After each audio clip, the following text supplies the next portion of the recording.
Cześć kochani, witam Was gorąco na moim kanale i zapraszam dzisiaj na ciasto drożdżowe dla leniwych, czyli pyszny wypiek, który nie wymaga wyrabiania, idealne ciasto do kawy czy herbaty.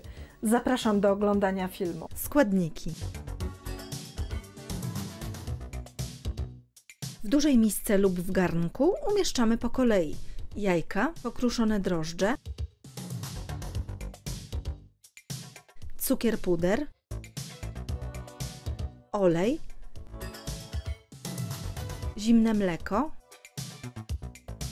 mąkę,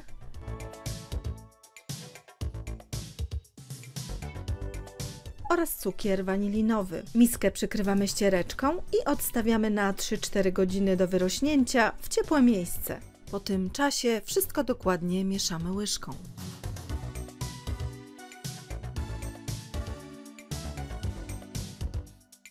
Ciasto przekładamy do formy posmarowanej tłuszczem i posypanej mąką, a następnie dokładnie rozprowadzamy.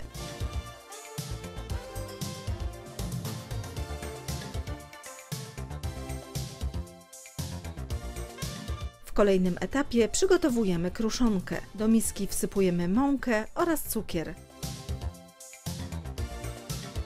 Dodajemy zimne masło i wszystko łączymy, delikatnie rozcierając w palcach do momentu, aż powstanie kruszonka, czyli większe grudki.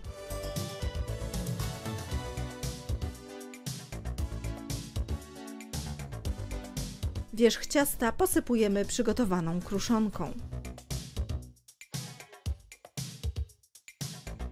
Tak przygotowane ciasto pieczemy w piekarniku rozgrzanym do temperatury 180 stopni Celsjusza około 50 minut.